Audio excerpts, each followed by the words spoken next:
Ciao, paisans. Welcome back to another glorious episode of Calcio Culture. Today, I'm your host, Logs. I'm here with both of my co-hosts, Motts and Bose, and it is incredibly important that all three of us are here today for maybe the most important episode of the year. Today, we are doing our Serie A table predictions for the 2025-2026 campaign.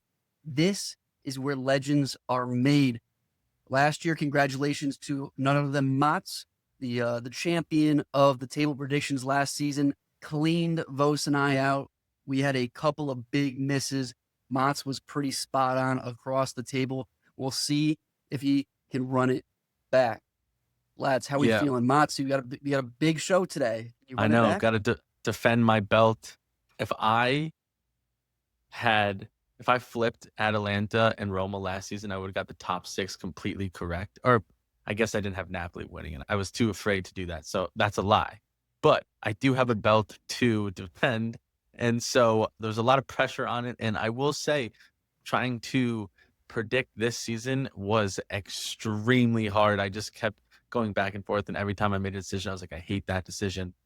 So that leads me to believe that we're going to have another epic season for the Serie A, which I'm pumped about. I'm so excited to get into this. Vos, how you feeling?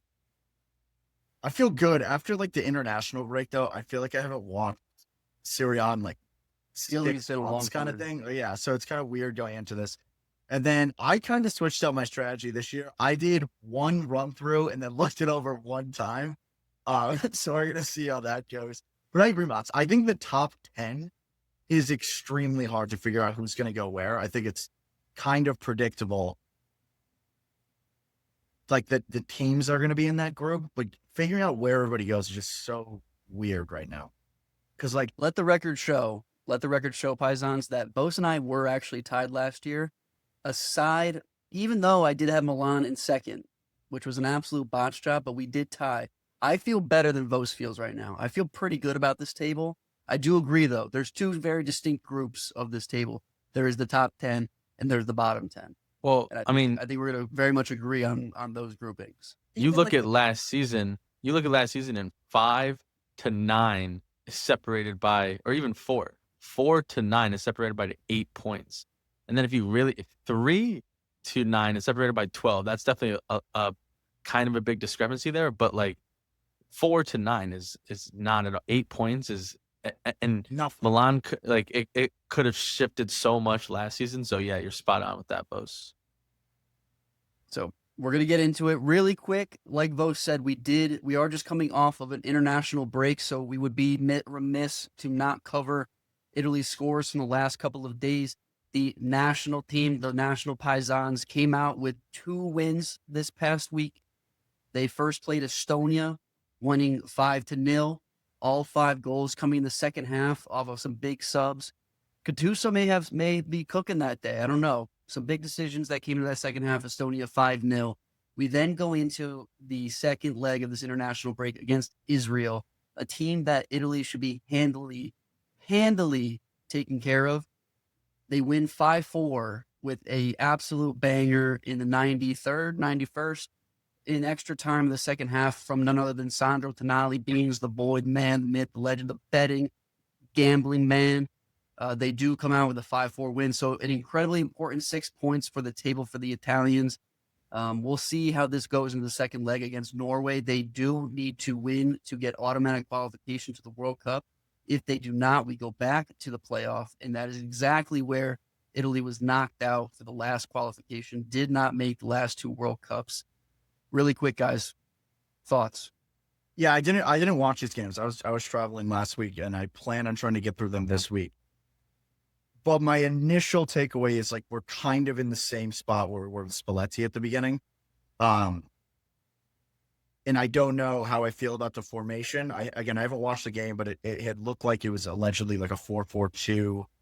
And I'm not sure that's the best thing. Gattuso historically has not been a great coach. I don't know how I feel about it. I have a couple question marks around some of the players that were playing and players that weren't playing. But this had been the story of Italy since the last World Cup cycle, right? They didn't make the World Cup. A 5-0 win against Estonia is kind of the highlight of the Italian national team over the last 4 years, which is kind of insane when you think about it. And then you go into the next game against Israel and you get given a shootout. Like, shootouts do not win national team tournaments, very simply.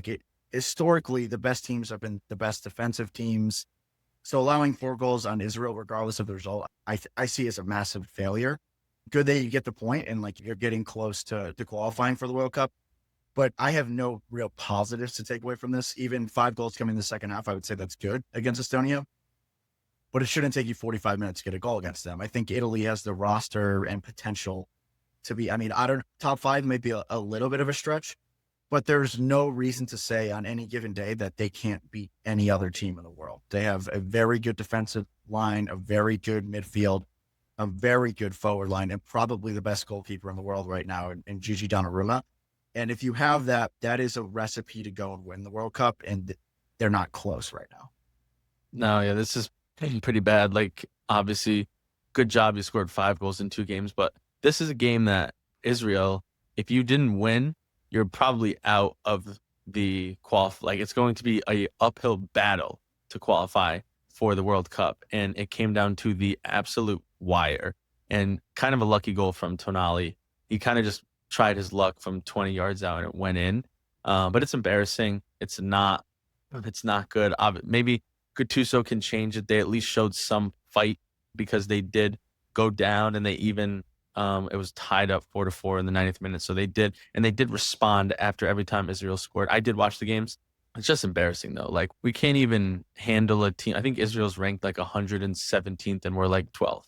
And we can't handily beat this team. We beat, not in this international break, but a couple international breaks ago, we beat Moldova 2-0 and Norway just beat them 11-1. So it's just embarrassing. We have a lot that we need to make up and figure out. And I don't know if it's going to happen. And I would not be shocked, unfortunately, if they miss it for a third time, a third World Cup in a row, which would be utterly embarrassing. Yeah, and I think part of the issue about it's like, even the way that you're talking about it, and I think everybody is viewing it, is like they're still like getting to the point where they're like, oh, we're like getting better, like we're improving. And yet, like, most of the key players are kind of in their prime at this point. Yeah, I mean, Bastoni, Barella, Donnarumma, even Tonali, I would put there. Like, we have brand names all over the pitch. And then you have 2 prolific strikers in Retegui and Moise Kean. So it doesn't, and we have very strong defenders. So it doesn't make sense. They got a lot to figure out. Hopefully they can, because I want Italy in the World Cup, obviously. Especially in the United States. Like, there's so many Italian Americans. Like, it would be big for like Serie A if they can even like qualify, because then like younger fans are going to take that and be like, okay, now I kind of want to watch these players who are like Italian, they play in Italy, and you like parlay that into more growth of Calcio, and they're just setting themselves up for failure. Right. I mean, and just to round it out from my perspective, regardless of the fact that we do go from Spalletti to Gattuso, the talent hasn't changed. The talent pool hasn't been too different over the last 2 years. So it's almost mind-boggling that we still haven't figured out the best formation, the best starting 11 to get the most out of this roster. I think there's some very clear players that haven't gotten minutes that should be based on their performances for the club team. We talked about before, Bellinova specifically. And it's just, it's insane that we haven't gotten that chemistry down again, because a lot of these guys still play in Serie A. So they're still, whether they're playing with or against each other, they still know each other very well throughout the club season. And again, the selection hasn't changed very much over the last 12 to 18 months. They should have some sort of continuity, some sort of consistency, and know how they're approaching each and every game. It still feels like we're figuring it out game by game, seeing what formula is going to work when it should already be decided. Yeah, and I think just one other point that I just thought of right now. I think the Federation has kind of done a bad job in terms of hiring, just because like you look at Spalletti, and I think when he got hired, everybody was like, this is kind of a risk. Like, he's more of a club coach. And then you go to Gattuso, and it's like, he's never really been a good manager. Like, I don't know what went into that hiring other than he was good on the national team as like a destroyer 6, like has a lot of passion. But like, I can't sit here and say like he is a man manager even, like, because he's never done good in managing. So I just don't know the direction they're trying to go. And I don't think they do either. But I mean, I'm going to try to get a full episode about the national team out. So I'll keep you guys posted. Well, with that being said, like we started the episode off with, Paisans, this is the most important episode of the season. We are going to tell you how the table is going to play out. As we have always done, Vos will lead us, but here's how it breaks down. Here's how it goes. We start with the relegation teams, the teams that you only have one season to watch because they will no longer be in Serie A next year. We then go into the bottom half of the table, Vos's favorite teams to watch over the course of the season. That's 17 to 11. We jump then into the top 10, the teams that are going to be vying for those European spots, 10 to 8. We go to 7, the last team that does not make the European competition. 6 is going to be your Conference League. 5 is your Europa League. Top 4 go to the Champions League next year. And of course, we're going to tell you who wins the Scudetto. So with that being said, Vos, take it away. All right, I guess I'll kick it off. We're going relegation first. I hope there's some overlap here. Basically, the way I looked at this is who are kind of my least favorite teams to watch. And if that's what I think, like there's usually like some reason for it. So I have Pisa in last, Verona in 19th, and Lecce in 18th. Do you guys want me to kind of get into my thought process there or let you guys go first? Go ahead. All right, my thought process here is Pisa I have watched so far and have seen nothing that I liked. I again, like this is my favorite part of the table, like the bottom 5 teams. And kind of how I approach these is I watch the games, and usually there's like 1 or 2 players that stick out to me and then say, okay, those are my players to watch. And then in the next game, like I'm thinking about them again and I see some sort of development. With Pisa, I don't see anything. The other thing I really don't like about Pisa is they went with Gilardino. Last year, they had Pippo Inzaghi in Serie B and did really well with him. He left and went to another club in Serie B. So then they go to Gilardino, who basically failed in the middle of the table last year, got fired. So it didn't really go well. So I don't really, there were positives with him. But again, I don't think that is the guy to go with to stay up, which is why I'm going to go. They're going down. Verona, for similar reasons, I have them in 19th. I don't like any players on the team. Like I watched them all last year. I didn't really like anybody on the team. Same thing to start this year. Same manager. I didn't really see growth over the course of the season for this team. And I think the rest of the teams that are in here, either got better from last year for the teams that stayed up and were fighting, or brought in a new manager or did something different to like tweak how they're going to get out of this zone. Verona didn't for me. And then in 18th, this was kind of a hard one for me. I did put Lecce. For them, they were really bad last year. And I don't think they got good enough to stay up. And I don't think they deserved to stay up last year. I think we all would kind of agree with that. Like there wasn't a lot of good things there. And I think a lot of that did have to do with Krstovic kind of overperforming, scoring a lot of goals. And they lost him to Atalanta this year. So that's a major point. And then number 2, they hired Eusebio Di Francesco. Why that is important to me. He was the manager of Venezia last year, and they got relegated. It was almost pretty handedly, but they made a push at the end of the season to almost stay up. And the reason I'm pointing this one out is because I think Venezia last year had a much better roster than Lecce did and still got relegated with this guy. So I don't know what justifies bringing him in. If he's going to play the same way with a presumably worse team, I don't see a way they stay up. Yeah, I'll follow you up because my teams are exactly the same. I have Pisa at 20, I have Lecce at 19, I have Verona at 18. Pisa is very simple. Pippo Inzaghi got this team to Serie A and said, I'm fucking off because he knew that there was no chance. That's a really good point. Yeah, that is a very going to have. Well, he's also the promotion guy. He gets teams promoted. Sure. But in any case, you take a team from Serie B to Serie A, you kind of want to see it through to fruition. This guy got out so fast. He had wanted nothing to do with this project in Serie A.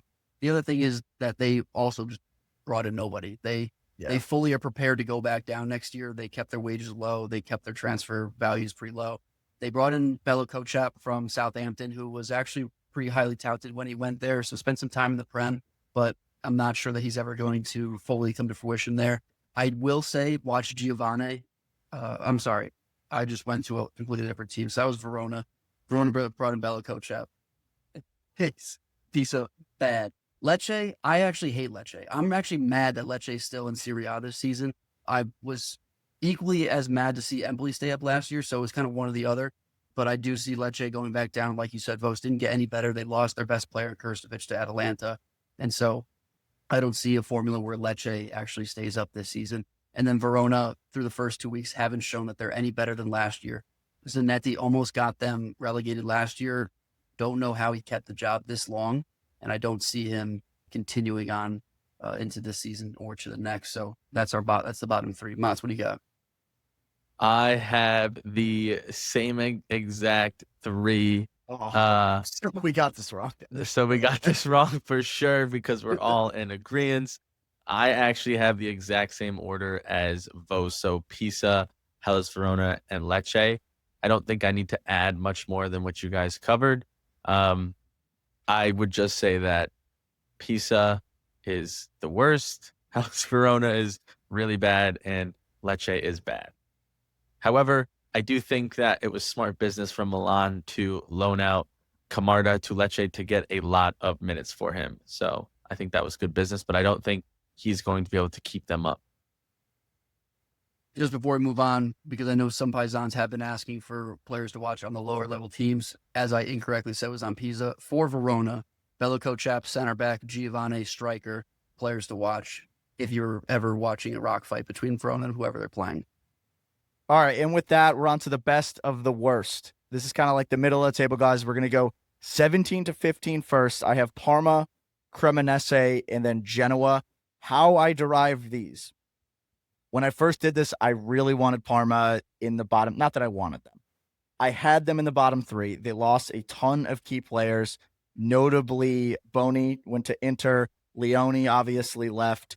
Then they lost their kind of star wingers, and Dennis Mann and Mihaila. So kind of got picked apart, lost a lot of their starters, which I didn't like. And then number two, they went in a different direction with the coach, and they brought in Carlos Cuesta from Arsenal, who was kind of like an assistant coach to Mikel Arteta. If anybody saw the Arsenal All or Nothing, you got a ton of him. He's kind of like a man manager. So he's also 29 years old, so extremely young. Is he 29 or 39? 29, right? 29. Yeah. So extremely young, has been around like kind of a top club competing for the Premier League title, and not for a club that is competing for staying up in Serie A. So he doesn't know the league. He doesn't really know this situation. But in looking at the club, I still like a lot of players on their roster, notably on this one, their goalkeeper, Zion Suzuki, and then some other key players. Bernat Bay, who was kind of like an attacking mid, can play as an 8, kind of all over the place in the midfield. Honestly, very good player. And then they got Ortitano back on loan from Venezia. He went down with Venezia last year, more of a creative attacking midfielder there. And then 3 names that I think are going to be important to this team are Patrick Cutrone. We already saw that in match week 1. He had a late goal, or match week 2, I'm sorry.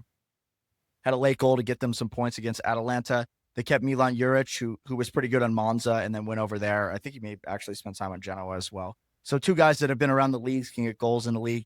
And then the last guy who I've always been a fan of, I don't know how much he's going to play, but he can come off the bench and be effective in Patrick Almquist. And he is a wide winger, notably number one thing to watch for him, just pure pace. So I think they have enough to keep them up here, but they very much could be relegated at the end of the season, depending how things go with Cuesta. I can keep going, right? I'll go Cremonese. Keep going through my guys here. Yeah, for sure. Cremonese for me, I originally was like, okay, they're definitely going to go down. They're not very good. They started the season really well, and I had them staying up regardless of what had happened. I had them staying up before the season started, and there's only one reason for that. Their manager, Davide Nicola, he was Cagliari's manager last year. I think they let go of him because I think they actually thought Cagliari was going to do better than they did last year. But the important thing with this guy is he does not get relegated, and that is how you stay in the league. You bring in a guy that doesn't get you relegated and then figure it out year 2 after you have your Serie A money. So that's why I like them there. And then lastly, in 15th year, I had Genoa. The reason for this one is I don't love what they do. I think Patrick Vieira is a good coach. They don't concede a ton of goals, but they also don't score a ton of goals. And I think everybody else has gotten better while they have, for the most part, stayed the same. I think most notably was the departure of Coney de Winter, who's their best center back. And if you're a team that doesn't like to concede goals, that's a big loss. And then on the other side of things, Pinamonti went back to Sassuolo because he was on loan last year. and he was kind of their source of goals. And then the last one there is they also lost Fabio Moretti, who was probably their most creative player last year. So 3 very big losses that you didn't really replace. And then my players to watch on this one, just because I know some of you guys were asking about that, are Frendrup in the midfield, who's been there, been a solid player, and then Lorenzo Colombo. He was on Empoli last year. I think people had high hopes for him. On loan from Milan. Empoli was a very difficult situation to go get goals in, so there's a chance that he does well. With that said, I think he's a lot worse than Pinamonti, and that's going to hurt them, and that's why I have them dropping so low into 15. But what about you, Lokes? So I'm a little different here. I have SAS in 17, Sassuolo in 17. I have Torino. Oh, come on. I have Torino moving from their generic 10, 11 spot to all the way down to 16, and I do have Parma in 15. Now, I'm a huge SAS fan. I've always been a fan of SAS. I love Berardi. I love Pinamonti, the second coming of Scamacca, and I love Loriente, who's their left winger, French, had been linked to Prem, fell through, staying in Serie A. That front 3 is incredible. I think it's going to get them a ton of goals, but something that we've already seen this season is that, yes, they can score, but they have 0 defense. They have nothing on their back line. I think they're going to struggle an incredible amount against a lot of teams because they just can't stop the ball from going in their own net, no matter how many times they can score. I think that offense will keep them in some games against the bottom 3 that we've already been over, and that's what's going to get them over the hump to stay in Serie A. But I don't have any trust in that back line, so it'll be interesting to see how many goals against Sassuolo has this season. I go to Torino at 16, and regardless of the fact that they lost 5-0 to Inter in match week 1, I do think that this team is rather weak. I don't foresee Baroni having the same success that he had at Lazio, of course. This team is definitely taking a step back. We have no idea what Duvan Zapata is going to bring back coming off an injury. Apparently, Shea Adams is not part of the starting lineup going forward, so he, I thought, was their best striker last year. Doesn't seem to be the focal point. One thing that dawned on me about that, just not to interrupt you overly, what Please. dawned on me, because we brought this up in match week 1 and 2 when Simeone's been starting, I just realized Baroni has managed him before. So I think he's like, I have one guy that I've used that I can trust. So that's just a side note. Yeah, but I think anybody with a brain knows that I agree is with absolute fucking I trash. agree. So I I don't know if it really matters that he's against Simeone before, but in any case, I just don't have a ton of trust in this Torino team. I think this is the year that they finally take a step back. They are, again, consistently in that 10, 11, 12 spot. I think they're going to start a little lower this year. One thing that I will say is that I do have a lot of trust in that Cassidy and Aslani midfield to keep them in some decent games against the bottom half of the table. So we'll see. This could easily be a 14, 13 finish for them. I would not be surprised. I am higher on Parma at 15 than you are, Vos. I think that the quality of player is still there from this Parma squad. I think that that Carlos Queiroz is going to come in with a very fresh mindset and is going to actually put on there's going to take a lot of risk here, which I think Parma did extremely well last year. They took on a lot of risk. I think they're going to continue to take on that same amount of risk in games here. They're going to go at a lot of teams. I don't think they're going to sit back.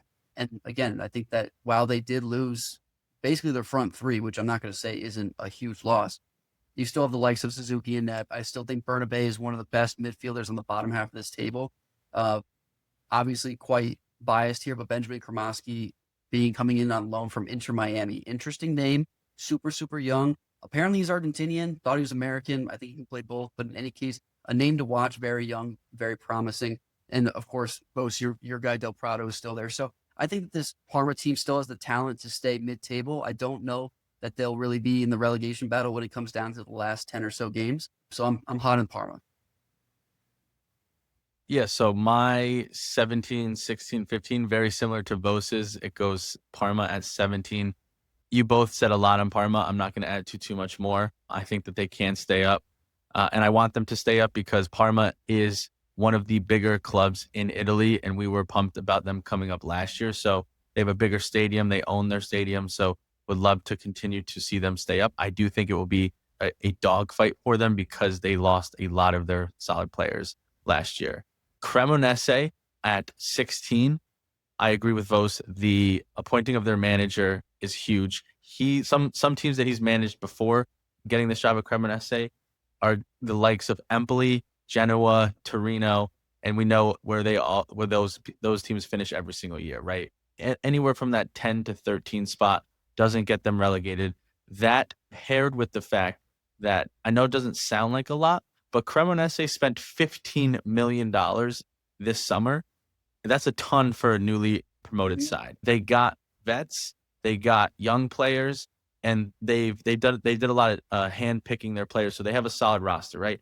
One guy who's a big name that we know scores goals and can win you games, Jamie Vardy. They brought him in. Going to be fun to see him in the Serie A. And then one guy that we've seen have It's a big 11. impact. It's heaven for Jamie Vardy. One other It's addition so- that we've had seen to, have a had to. big impact. It's okay. One other addition we've seen have a big impact for the squad off of the first two games is Bashrito from Lecce. They bought him, and he's been a very solid center back for them. So I have Cremonese at 16, and then I have Sassuolo at 15. It was a shock to me that they got relegated when they did. Their up top is very, very strong. Loriente scored, I think, 16 or 18 goals last season to get them up. Berardi has like the fifth most active goals. I think both you said that last episode, or Logan did. They have a strong up top. Obviously, it's going Logs. I do agree with you. They might struggle to play defense, but it's going to be hard to stop them in attack. So that's my 17, 16, 15. All right, Motts, and I'm going to kick it right back to you to take us 14, 13, 12 so you can lead. You can lead some teams there. 14. Might as well toss 11 in there too. All right, 14 to 14. 11. 14, I have Cagliari. 13, I have Torino. 12, I have Genoa. And 11, I have Udinese. So leading off with Cagliari, super hard stadium to just go get points at, right? They are very good defending their home pitch, which is what you need to stay up. I like their Mercato. If you looked at the players they got, they bought a lot of players from Atalanta, Napoli, and Inter. So they kind of went a little bit of the Como way in going to get higher clubs, backup players, or players that can't break into the starting lineup. So I really like that from them. Sebastian Esposito, sorry about that, is one of the players for me is a key watch that I like them bringing. And then Fiorentina from Napoli made the Italian national team in the Euros. Obviously, it was an embarrassing performance in the Euros, but still made a national team. So that's a big add from them as well. Torino, I have them slipping up from their normal 10 spot that they finish every year, kind of like Logan does as well. Simeone doesn't have it for me. I don't know where their goals are going to come from. They lost their core in Ricci, or the two best players in Samuel Ricci and Vanya with Savage. They did get Baroni, who did overachieve last year with Lazio, but I just think it's going to be too much of an uphill battle for this Torino team. But I like to say this, they are the Serie A. I don't think that they'll struggle or be close to relegation because of how long they've been in this league. But they will take a stumble for me. Moving up to 12, I have Genoa because Patrick Vieira. He is a good manager. He motivates this team. They are a pressing machine. They have a very tough stadium to win at. They're extremely hard to break down. Last season, they only allowed 49 goals, which was tied with Lazio, who came in 7th, and 2 less than Bologna, who won the Coppa Italia. So I know that they lost the winter, but in Patrick Vieira, I trust. I think that they will be very strong. If they're going to be extremely hard to get 3 points out of. That's why I have them in 12. And then Udinese at 11. This one is kind of the Torino for me this season. They've been in the league. They know the league. They are consistently in the 10 to 12 spot. They finished in 12th last year, and they retained a lot of their talent. They didn't lose, in my opinion, too many key players. They did lose Lorenzo Luca, sure, but he was only a 10-goal scorer. So I think that's pretty easily replaceable. They were able to get a couple players. I like Zaniolo from Napoli. He's an outside back. I think he's a player to watch from them. They got Zaniolo. I don't know what he's going to bring, but at least we know that he's an attacking player and he can bring some electricity if he's healthy, but we'll see if he stays healthy. And the most important part is they retain Salet from their defense. He's so strong. With Christensen, if they get up 1-0, it's going to be hard to break down like we saw them in the San Siro go beat Inter once they got the lead. So for those reasons, that's why I have Udinese at 11, Genoa at 12, Torino at 13, and Cagliari at 14. Cool. Lokes, keep it rolling. Yeah, I think I'm with you here, Motts, on a lot of this. 14 to 12 at Cagliari, Udinese, Genoa. I completely agree with the Genoa take at 12. I think the main reason that they're here and they're going to stay here is Patrick Vieira and Patrick Vieira alone. Losing Pinamonti is definitely going to be a huge loss, and they're going to have to come back from that. But similar to Udinese here and similar to Cagliari, who lost Piccoli as well, I don't know where their goals are going to come from. All these teams are definitely hard to play against. I think going to the island for Cagliari is always a tough game. Udinese is incredibly athletic, and so I think that they'll make up for any deficiencies there with the fact that they just have a lot of athletes. I also think that their midfield is quite strong between they have Lovric, Ekelenkamp is one of my favorite players in the entire league. Solet is still in the back line. And then we'll see what Zaniolo brings. He's got no knees, but he tends to bring a little bit of firepower on the front line, and very versatile at that. The one big thing this is my big hot take in the bottom half of the table here. Wait, who was your 11? You didn't say your 11. That's my big hot take, brother. Okay. I got Cremonese at 11. Oh, wow. I unfortunately have had a very personal front seat to Cremonese playing this year in the first game against Milan. We did lose 2-1 to this Cremonese team. They actually look really good. I'm not going to lie. And I'm not making excuses for Milan, but we should have won that game. But this Cremonese team looks very good. A lot of good players out there. Motts, you noted Bascarotto. Colo has been all over the pitch every time they played, especially against Sassuolo. Name up top to watch out for, Okereke. Guy's an absolute animal, absolute beast, all over the place, one of their better strikers. And then, come on, I interrupted Motts for this man. Jamie fucking Vardy is in the Serie A. This guy has it in the tank. He left Leicester. He sat back on the beaches of Mallorca for a couple of weeks and said, fuck it, I need to be playing on the pitch. Cremonese comes calling. Jamie Vardy in Serie A, going to score a couple of goals and go wild. This is my Monza. This is my Lecce of 2 years ago. I'm sorry. This is my Lecce of 2 years ago. I did make a huge mistake last year. I had Monza at 11, which is an absolute fucking debacle. But I do think that there's always Monza at 11 last year. I don't want to talk about it. I had them pretty high as well, Logs. I don't want to talk about it. In any case, there's always one team that gets promoted and does well. Last year it was Como. The year before it was Lecce. I think this year it's Cremonese. And I think that Davide Nicola, as far as the fact that he is the relegation protector, I think that they're gonna overachieve here, at least for one season. The guy's on a 2-year contract, so they must see something in the future for Cremonese. I haven't crunched the numbers, but I think Monza in 11 last year was probably the biggest whiff, and I think Cremonese in 11 this year is going to be the biggest whiff as well. So you might be holding a crown there, but I could be wrong. By 14 to 11, I have a couple similarities, but what I will say, I think that we all kind of agree here. 14 to 11, it's almost like you have something that you can point to with these teams to say like, okay, this is 100% what they do well and the reason they're going to stay up kind of thing, which I do think is interesting. But for me, 14 to 11, breaking it down, I have Sassuolo, Cagliari. Those two I can 100% flip-flop. I think they're both very good. And then 12, 11, this is another one I think could flip-flop, although Lokes will probably disagree. I have Udinese at 12, in Torino at 11. I don't want to have a lot of repeat of what you guys said, but so I'll be quick here. For me, Sassuolo in 14, they're a Serie A club. I think it's kind of like when you talk about like your Inter, your Udinese, a little bit like Genoa, although I have them a little Inter. low. Did I say Inter? I meant Torino. Torino. Sorry, definitely not Inter. And for me, like what I really like about this team in the couple games that I didn't watch them in Serie B a lot. I'm not going to say I did. But what I've seen so far this season is that they want to play. Like they're not going to just sit deep and be a punching bag. And I think they do have the players to go play. Namely in that, like they're going to score goals. Like Pinamonti has scored goals in this league. Berardi has scored goals in this league. Loriente has scored goals in this league. The question mark for me is going to be around what is their midfield going to look like? And I think that there is a limited ceiling on that team.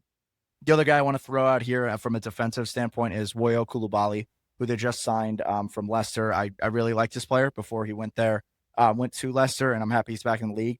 So for me, it's just one of the guys to watch. Again, I'm actually going to try to do an episode about some players to watch in the lower ranked teams here. So I'll give you more detail when we do that.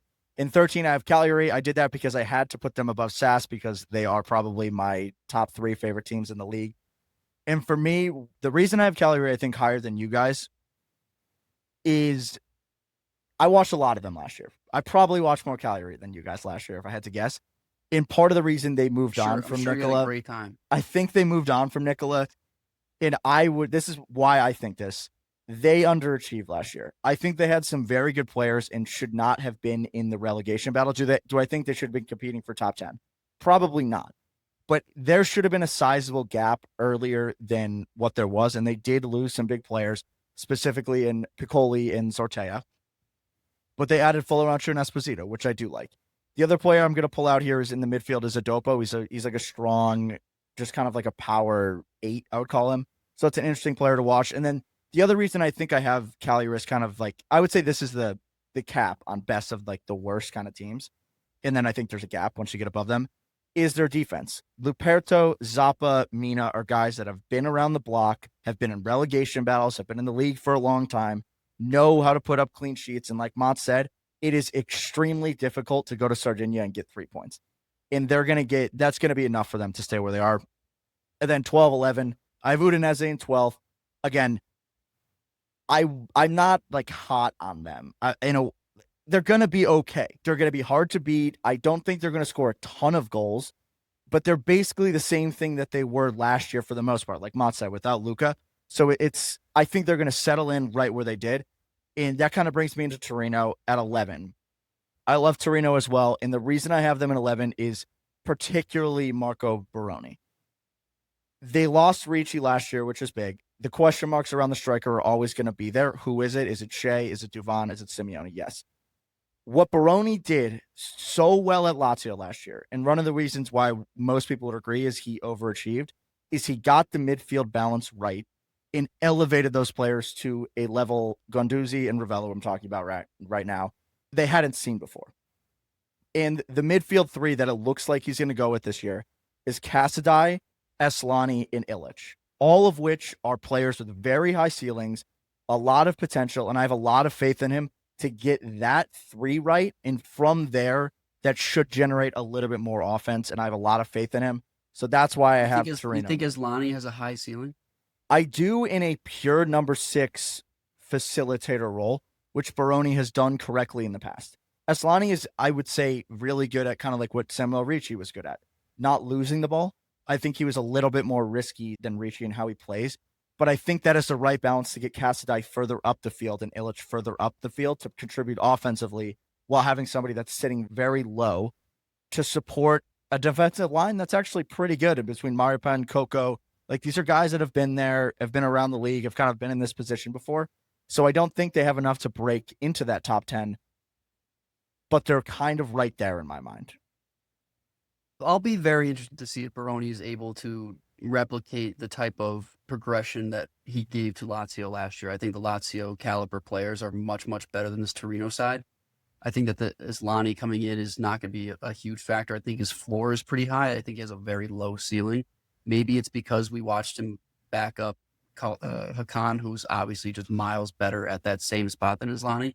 But I'm not sure that the caliber of player that Baroni is taking on right now is going to be as easy as a job as he had at Lazio. Remains to be seen, but that's why I have Torino so much lower. All right, we're breaking top 10 here, guys. So let's go 10 to 7. So the non-European competition spots. You guys okay with that? I do want to just add really quick. Hopefully 7 does yes, become I a agree. European spot. We don't have as many teams in as other leagues, but depending on how our teams do in European, we could potentially earn an extra spot. Actually, I'm going to walk this back. We're going to go one at a time for the rest of this. I think we have to, because I think there's going to be some disparities and there's going to be some discussion. So starting with 10, let's all say them and then we'll kind of debate, I guess. 10. I have Atalanta at 10, which is definitely a hot take. I also have Atalanta. Wow. And I have Lazio at 10. So okay. You guys go first. Motts, you can go first. Defend our case here. Okay. I have Atalanta at 10 for a couple different reasons. Number 1 is going to be obvious.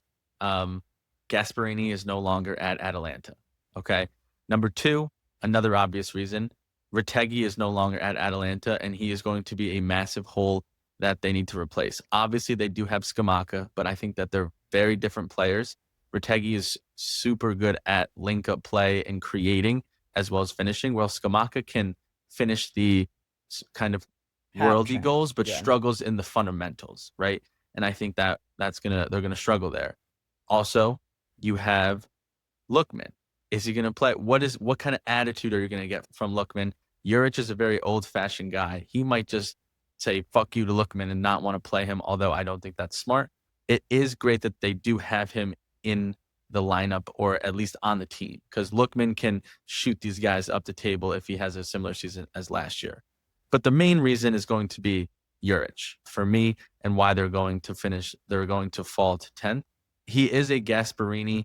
He came out of the Gasparini system, but does not do the same things as Gasparini. He isn't nearly as offensive. He's kind of 3-5-2, 3-4-2-1, stuck in his ways, and going to change if needed. And also, he came out in a press conference and said, we're not going to be scoring goals this year. You cannot have the manager, the leader of your locker room, saying that to the press. I get it. He's trying to maybe manage expectations because of the departures that they had, but you cannot be saying we're not going to be scoring goals this year if you're at an Atalanta team that last season was known for scoring goals and they had 78 goals for. They did lose Retegui, but you can't say that as a manager. So for those are some of the reasons why I have Atalanta falling down to number 10. Bose, would love to hear why you agree with me. Yeah, I don't have much to add. For me, it's in the way you described how Juric plays. The formation's the same as Gasparini, but the way I would describe him, it's just like a watered down version. And I think that the Lookman one is going to be a big issue. I think there's also question marks. I think the whole vibe of the club, even at the end of last season, was kind of at a negative. And in the direction they went with Juric, I think that it created more negativity because I don't think it was a step forward. I don't think that anybody would say it was a step forward from Gasparini. So I think even the players that are there, that are bought in to Atalanta, is Ederson going to want to be there in January? I don't know. Is Bellanova going to want to be there? Is Scalvini? Like, these are already guys that were linked away. And it's like, there's so much negative going on that I don't see the positives that come of this, especially with what we saw from Juric last year with Roma, who had probably a better team overall. I mean, we all basically had Roma finishing top 4 last year. So that, I think that's the main point. The only thing that I will say that I actually said to you guys before we hopped on here, what could screw up this pick is Juric getting sacked after 4 games. And the reason I say that, and I texted you guys about this a couple weeks ago, managers that are 100% available right now, Palladino, Spalletti, Thiago Motta, Jose Mourinho, and the list goes on. Like, these are all top 4 managers at this point, or at least guys that are capable of taking on this team. I think Palladino here would be a little bit risky, but that is a very good direction. I think Spalletti with this team would be amazing. I think he could do amazing things with this team. So I think that 10 makes sense for now, but this could look bad if he gets fired in 4 games and they bring in the right guy. Logs, I want to get you in here, but just to kind of counter that point, both in terms of those names that are out there, yes, they are. Would those guys want to come here knowing Lookman wants out? Ederson probably will want out next season. Like, all these guys, whether they come in or not, like Atalanta's looked at by these players as like a stepping club to get to your next move. So you have to know that going in. True. And so do those name brands want to come to Atalanta? Good point. Yeah, I'll say my comments. I obviously have Atalanta higher than you guys, but the reason I have Lazio here at 10 is they did nothing to get better from last season. And transfer ban. I was screaming it from the rooftops for the last third of the season that this Lazio team was overperforming by a mile. Pedro was driving this team to wins that Pedro had never seen, even on Barcelona. I mean, it was absolutely insane what that guy was doing for this squad. Again, they ban over the summer, can't do business. They bring Sarri back in, which is just a sorry excuse for trying to make this team any better. Haha. And I don't think that the talent level here is that good. A lot of these guys are incredibly old. They're just another year older. I will say Rovella is an incredibly talented player. Who in their starting 11 is incredibly old? Zaccagni, who couldn't even get through. I'll give you that. I'll give you Zaccagni. I'll give you Romagnoli is an old bag. Come on. Guendouzi's not getting any younger. Again, Rovella is a quality player. I think that they are still searching for a quality 10. I think that Tati Castellanos has shown that he can be that 9. And we'll see if Isaacson can continue the form that we saw from last year. But again, I think that there's a ton of other teams at the top of this table, and we already talked about how competitive it's going to be. Not making any concerted effort to get better over the summer, whether they were allowed to or not, puts them at a severe disadvantage for getting any better than they were last year. I think finishing seventh for them, was it seventh or sixth? Seventh? Last year? Seventh? Seventh Yeah, they were last seventh year. last year. Seventh, missing Europe was a miracle for them that they don't have to play any European ball this year. And it'll be a complete surprise to me if they finish any higher than 8, really. Fair points. So that's my 10. Again, I can see Lazio has some talented players. I just don't think that they're going to make any progress from what they did last year, and they were already ahead of schedule last year. But that does bring us to 9, where I do have a team here that has made progress, was an absolute surprise last year. I do think will bring it this season. However, I don't know how much further they will bring. And that's the little lads by the lake. That's Como under Czech Fabregas. I have them at 9. I have Bologna at 9. Oh, wow. We are all over the place. I have Fiorentina at 9. Bose, you go first, because I think you're down on Fiorentina, and I want to hear why. I am very mixed on Fiorentina because I think it's very like it's sink or swim, like isn't the right word. Like it's boom or bust, I guess is the way I'm thinking about it. Their roster is very good, but the way that I feel about them is that they need a manager who can actually like coach and elevate players rather than just put guys in the right position to succeed. And the manager that they brought in is Stefano Pioli, who has historically been that man manager, not really a tactician, just puts guys where he think is the right place. And like, we're just going to roll that no matter what. Very few changes in the team. And I don't love that for where this team is at right now. I think especially getting the forward line. I think Moise Kean last year was kind of an anomaly. I think he's going to be good in this league. But relying on him that much is not going to be realistic. And I'm not sure that what he has set up out there is going to necessarily work, whether it be with Gudmundsson under him and Piccoli with him. What, Motts? That is coming from someone who did not watch the Italy games in the I know, but like in what I've seen from them so far this year it's been Pioli ball where it's like, I don't know what is happening and you're just waiting for your best players to make something happen. And on AC Milan, even when they won the league, it was Rafael Leao, who was normally that guy. And Moise Kean is not as good as Rafael Leao. Like we're going to see the same thing we saw with Milan, but with worse players and less experienced players, basically. And I don't love how that's going to work out. The other piece of this puzzle that I haven't seen him get correct yet is the midfield, because I saw Endor and Somme play a lot. I think the best 2 players to play there are probably Mandragora and Fagioli. And I don't know where his head's at in terms of who is going to play there. And it's also very unclear what their role in this team. Like, is it to progress play? Is it to hold possession? And there's a lot of question marks. And like, I love everything that Palladino did last year, but I just don't see Pioli elevating this team. And that's why I have them here. I'm not going to sit here and dog you because I just realized I have Fiorentina at 8, so it's not terribly far off. And again, I think but what that tells you though is like the boom or bust of this team. Like we all agree 100% this is a good roster. And if you brought in like again, I keep going back to Spalletti. I think Spalletti could do a lot of really good things with this team and elevate the players like he did at Napoli. Like Napoli, when he won the league, was not Napoli yet. Like he made them Napoli. And I think this is kind of like a similar stage, albeit they don't have like, although I would say like Moise Kean, like last year was kind of like Osimhen a little bit when he got there. So that's why it's boom or bust for me. I have Fiorentina at 8. I don't know why you're that cold on Moise Kean. Guy scored second most goals in the league last year and was rather unstoppable. I'm not cold on him. I'm not cold on him. Where the whole team didn't show up. But I do agree that I think that this is a weird manager selection just because when we talked about Fiorentina last year, it was a hodgepodge of players that came in from a multitude of different places with a big chip on their shoulder. It was kind of land of the misfits that all came together, all rallied together to have a great season under Palladino.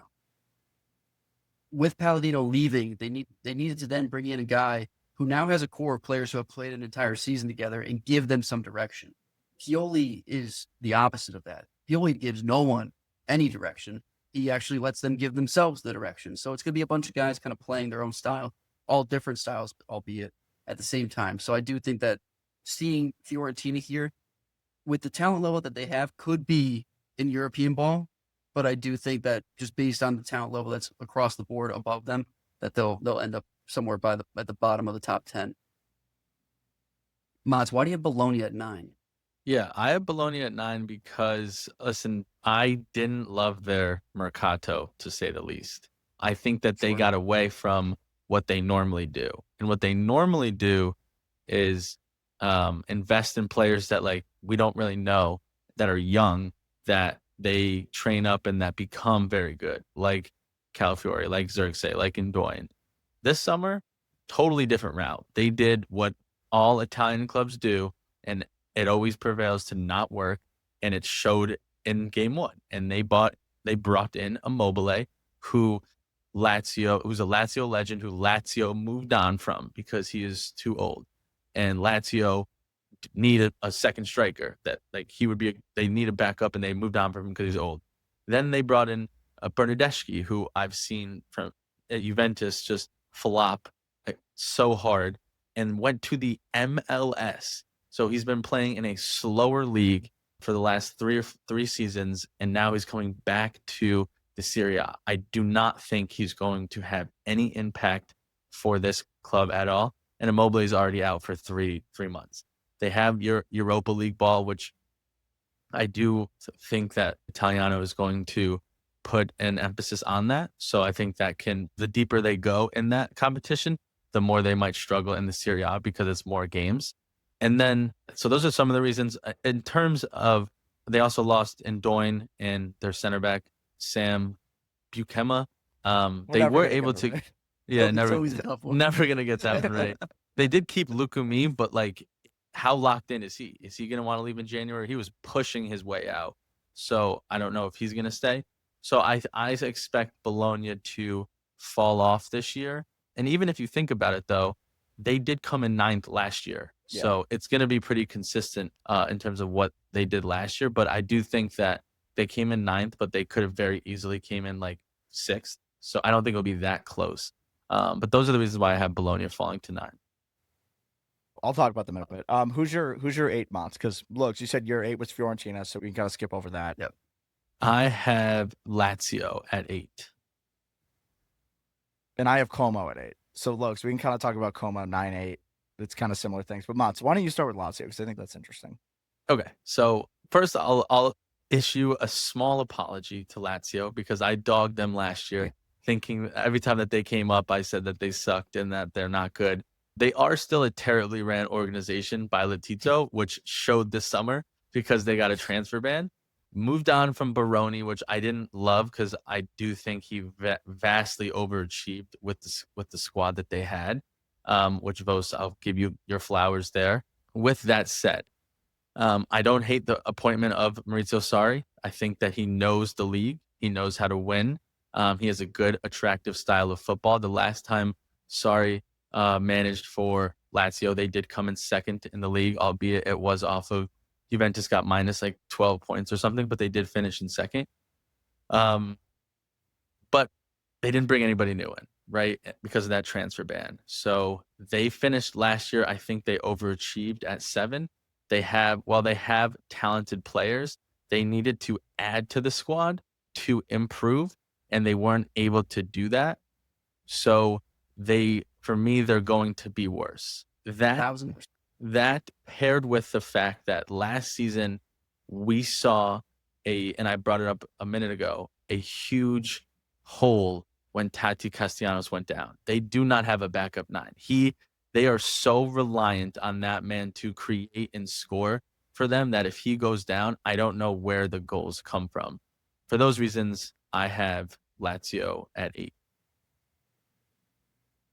Let's talk about Como. I love talking about Como, and I'm sorry that I have him at 9, but I have my reasons. But Vos, what's up with 8? Como at 8? Yeah, I think this one, Como's an interesting one because it's the exact same thing as last year. But what I will say is that they were great last year. Like, they were great for what they did, and they're expected to take another step this year.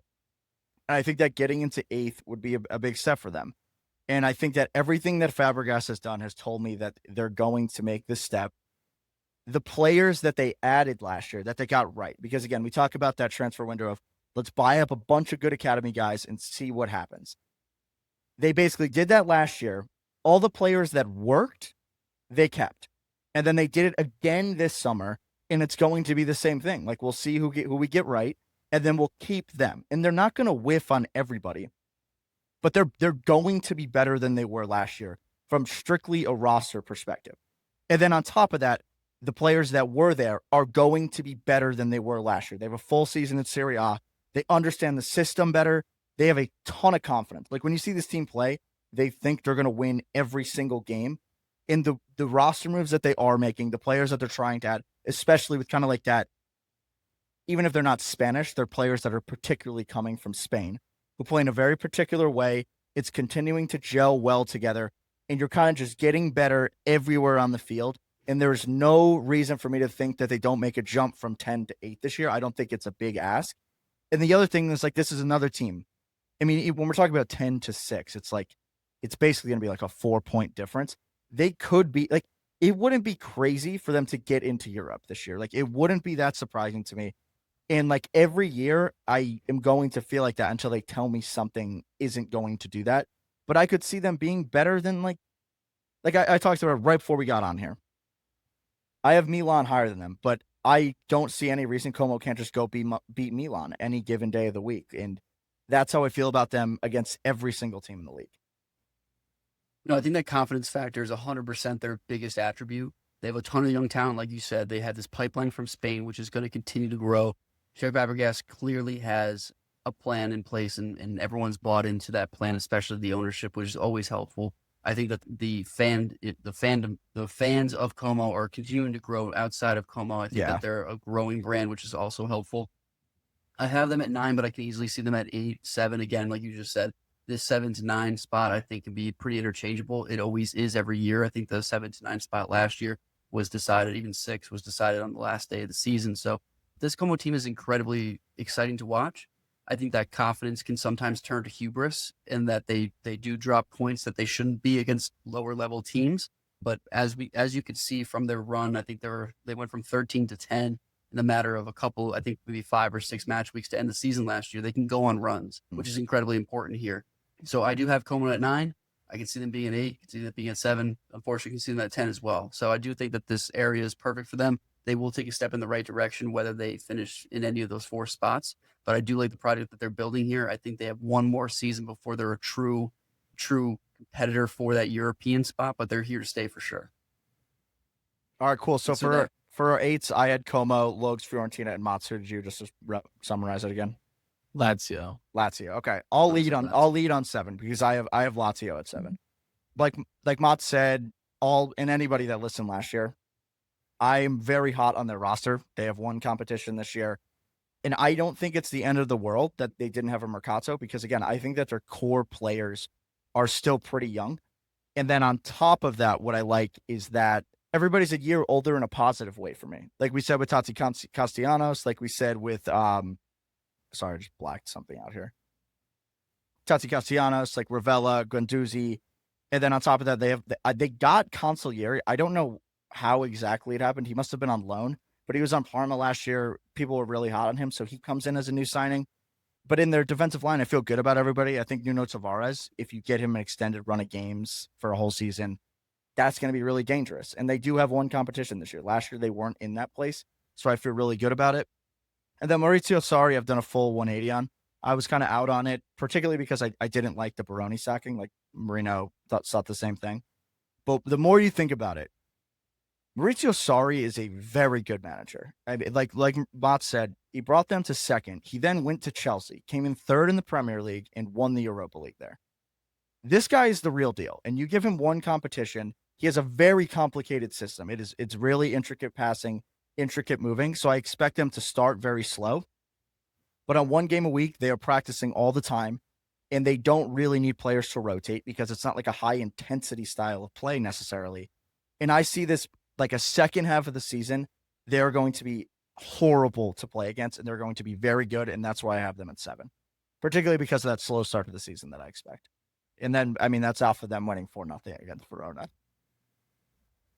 Flash in the pan. 7 for Hell you yeah, guys, flash. because you guys already kind of said Lazio before. Yeah, Motts, why don't you take Como at 7? Yeah, I have Como at 7 for a lot of reasons you guys said in terms of how we think they can finish in a European spot potentially, or 8 or even 9, just making a jump from what they did last year at 10. Reason why, I'm just going to go quick here. They spent 107 million in the Mercato this year, right? And they did it in the same exact way, to Vos's point, they did last year. They evaluated younger talent and they executed on that, right? We saw what Nico Paz did last year. We saw what Ascendiao did last year. I have no reason to believe that the young talent that they bought this year is not going to do the same thing. And then says Fabregas, in the progressive style of play that Como have, they want to keep the ball. They don't care who they're playing. They're going to try to score. And I love his mentality, Fabregas. If they're winning 1-0, we're not going to go try to hold the 1-0. We're going to go try to kill the game, get 2 or 3 goals. And the best type of team to do that is with young players. They don't know anything better. All they want to run around, they want to press, they want the ball, they want to score goals. They don't know anything better. They're going to be playing with no pressure because of the team that they're Como. They were promoted 2 years ago. They are trying to prove themselves, make a name for themselves, get a potential big move, or even get Como into European and stick with them. So I expect a lot from Como and their young talent. I do think there'll be some growing pains, but I think that there'll be some huge upsets with this team as well. So that's why I have them taking a jump this year and just missing a European spot at 7. Motts is so scarred from years of Juve scoring 1 goal and then parking the bus that every single time he sees a team try to go score a goal after they're already up, he absolutely goes nuts for it. This is like a traumatic experience for you. I don't know. I mean, it's not just Juve. Italy does the same thing. Like it's just the soccer that I grew up on. It's a 1-0 and go defend. Hey, it gets you top 4 most of the time, so can't really knock it. Most of the time. Look, who's your 7? I've got Bologna at 7. I might be the biggest Bologna hater of all time. But No, you as I are. was Yeah, going you through, are. as we were going through this table, I was just thinking about it.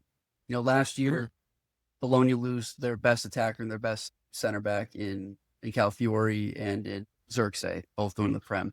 Then coming into this season, same thing. They lose Bukama to Napoli. They lose Ndoye to the Prem. And they continue to have a really good start, really solid start here to the season. Vincenzo Italiano clearly has these guys in a beautiful system. They've all bought in. They still have a lot of quality in this roster. I think that if Castro can take that next step forward, the idea that Immobile is there will be non-existent. I don't think that Bernardeschi comes in and makes a difference either. So I don't know if even that's a factor about what this team is going to be. My one concern with this Bologna squad is that they offer winning the Coppa Italia, they do get a Europa League spot, and I don't want them to get caught up in that tournament. I do not think that they have enough quality to be playing and to be focused on more than one competition, which they should be focused on. Classic Logs. Punt everything. Punt it. But no, don't punt everything. But like, what is Bologna going to do in the Europa League? I don't think they have a single chance. I think they can past compete. the knockout stage. I disagree. Again, I guess I hate Bologna, but the problem is I don't want to be wrong on them again. So I have to have them this high on the table competing for a European spot again, because I've been wrong so many times, and I've been wrong about these players and the talent level that they have. I'm hedging. Bologna at 7. Over your Gumar. Be right. Over my Gumar, because I'm also scarred from the Pioli days. I don't know what he's going to do with Fiorentina. All right, I will talk about them in a bit. But that brings us into first European spot, allegedly. There could be 7 could be a European spot. But anyway, 6th place Conference League spot. I have Milan. You're just such a dumbass. Who do you You're guys such a have? hater. I have Fiorentina at 6. Wow. And I've got Atalanta. Wow, at 6. okay, interesting. Interesting. You Stunad. Atalanta's crazy. Atalanta at 6. Let me tell you something about Atalanta, all right? Ivan Juric is a horrible manager. I will not deny that fact. But this squad is unbelievably stacked. They've gotten better since last year. Again, don't get me wrong. I know we lost. They did the top not get scorer in the better league. since last year. That sounds crazy, right? They sounds crazy. They lose the best scorer in the league. I think the defense gets stronger. They bring back a healthy Scalvini finally. They bring in Krstovic from Lecce, who had a great season last year on a horrible team. That's exactly what Retegui did the year before. Maybe Krstovic takes the same step here. I do think that Lookman is going to be playing on this team. I don't think Lookman's going to be sitting on the wayside, because if that's really the case, come January, the only people looking at him is going to be Galatasaray, and I don't think he wants to go play in Turkey. This man's going to play. He's going to put it out there. They still have CDK, who came off a great season last year. They have two guys that did not get minutes last year that I think will this year. We got Samardzic and my other buddy with the B. Someone help me out. Brescianini. We got Vos's boy in Bellanova. Obviously, Ruggeri left, so we still have Zappacosta off the left. I think that Kasunu is a great center back, and they also have a really strong goalkeeper. I think this, and let's not forget that Ederson is still there. Ederson did not make a single ask to leave this summer. Yes, he was linked to Man City in the middle of last season. Links this summer had fallen off. I think that this man wants to play in Atalanta. I think this Atalanta team is quality. I do not think that they are a Champions League quality team, but it's hard for me to say that the caliber of player on this squad doesn't do better than all the four teams I just talked about in the other top 10. They do have good players on their team, but they're also in the Champions League, depending on how that goes. Might get off to a rough start, although then they might sack Juric. I've got a solution for you. I got a solution for you. Bag the Champions League? Yeah, what else would you do? Yeah. All right. Champions League. Motts, you want to go? Fiorentina, this is an interesting one. Yeah, I got Fiorentina at 6. I didn't love, obviously, moving on from the manager last year. And then I think that because I didn't watch Milan as much as you guys did under the Pioli era, I don't necessarily hate him as much as you guys do. But once again, Milan lost him last two seasons ago, or last season, whenever he wasn't managing, and you guys were like, they need him back. Like, especially Logan, he issued the apology in Italian. So, because he's been in the league, he's won the Scudetto. Yes, he doesn't have the tactics, sure, but he's a great man manager, and he's proven that he can manage in multiple competitions, which Fiorentina is in. With that said, I like their Mercato a lot. They spent 91 million. They just got in Hans Nicolucci from Venezia. I think that was a great buy. They got in Sohm from Parma, another midfielder, great purchase. So now they have those two players, Fagioli and Mondragola, at center mid. That is a fantastic center mid 4. Then you look at their up top, and they have Moise Kean, who is incredible if he doesn't wear a Juventus jersey. You have Gudmundsson, who I expect to be healthy and play a lot more this season, and we know what he can do when he's healthy. You bought Piccoli, although you vastly overpaid for him. Another option up top, and I don't like this signing, but it is a depth piece, and he has proven to score a lot of goals in Dzeko. So you got 4 strikers and 4 very solid center mids. You were able to retain Camuzzo, Dodo, and Gosen, so you have good wingbacks, good defense, and you were able to keep De Gea, who had a very good season last year, who started off the season very hot in terms of saving goals. So I think that they have a very good team. They were able to retain players that they needed. They added depth in areas that they needed. And I don't hate Pioli as much as you guys do. And I think he's actually a very solid manager where he might lack tactics. I think this club or these players actually have a lot of strong players that they don't necessarily need the tactics. Like Fagioli can create. I think Hans Nicolucci is a great number 6 regista.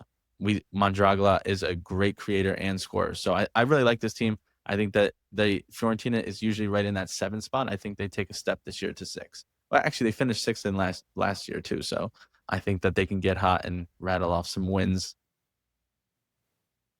All right, and I've got Milan at 6. It's just rude. I mean, it's just rude. Well, here's the way I'm thinking about it, because I think, like, when they hired Allegri, I felt really good about it.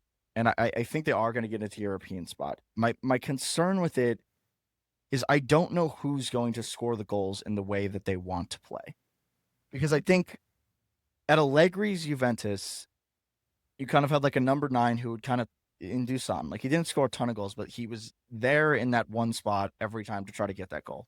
You had Weston McKennie, who would run forward, make the runs into the box, get some headers, get some weird goals that way. In Rafael Leao and Christian Pulisic, I think are going to have a really hard time playing for Allegri and not get a lot of goals. There's so many question marks around who the number 9 is. And then your best player, whether he wanted to play there, it seems that way, is at the base of your team, basically in the back line the entire time, in Luka Modric. And while I think he's going to stabilize the ship and this team is not going to concede a whole bunch of goals this year, I still am worried about how you're going to generate goals. And I think teams above them are going to be better at that. And I mean, we're going to talk about them. We've talked about them a bunch, so I don't really want to get into it too much. I'm sure you guys have them at highest at 4. And I'll be getting into it. Don't you worry. And I don't think there's a Logs- ton of points there. Look, You're I don't talking wanna about hear a Logs. 10-minute rant here on Milan. Yeah, either. you're talking. Logs had them at 2 last year, and they finished in 8th. So he's definitely got them higher than 4. It was close. It was close. All right, so that breaks. I have them. Oh yeah, go ahead, Motts. I have them at 5. So we can just kind of piggyback off of that, because I do agree, Vos, that I don't know where their goals are going to come from. And like Allegri can stabilize the ship, sure. I do not trust or believe in Allegri after what I saw from Juventus 2.0. His ability to adjust his tactics when needed is not an ability. Like, he can't do it. He's going to be 3-5-2, and I don't think you guys have the players for a 3-5-2. You're going to play Leao or Pulisic in the Chiesa role, which is like a striker, but he's not really a striker. He's on the wing, and you have very good attacking players, but he refuses to play a trident with 3 players up top. He always only does 2 players. So that's you're going to have to sit in Kunku or in Pulisic or Jimenez. One of your strong attackers is going to be on the bench, and he's going to have Loftus-Cheek and Rabiot in all the time, because that provides balance. And I think that if you guys get up 1-0, you're going to sit back and allow goals or allow teams to get opportunities. And we see in today's game, if you sit back and allow teams to create, they will get a goal at the end of the game. It will happen. That paired with, I don't love your center backs. They're very suspect. Setting up with the way that Allegri likes to set up, so defensively, what is that going to cost? But the reason why I do have them in the 5th spot, the Europa League, is because of Luka Modric. I mean, just world class. Like, he is just going to win you guys games, especially if he plays the full 90. I don't know what that happened or what that will mean for Ricci. That might stunt his growth, but I mean, Luka Modric is just pure class. Watch him every single time. If you're watching a Milan game, keep your eyes on him. Number 14, I believe, so good. He is a general on the pitch. I think he will put all 10 guys on the pitch on his back and say, we're getting Europa. We're getting a European spot, because he's so class. And then obviously you do have very strong attackers. I just don't know how they're going to mesh and what it's going to look like. But I literally have you guys 5th because of Luka Modric, and that's it.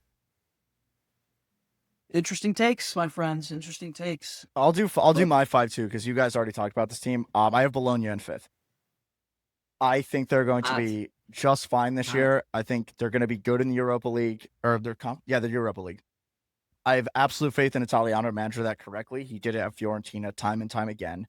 And on this team, I just think they're exceptional, to be honest with you. I thought they were very good last year, and I think they're going to be better this year, just because like the players that they did keep, again, they're like kind of like younger guys that are getting better, particularly in Santiago Castro. I legitimately think this guy is going to be in contention for Golden Boot this year. I think he's going to be that good. And in Dan and Doy, you basically have 8 goals, 4 assists you need to replace. You can do that a number of different ways. You can have a couple guys rotating there.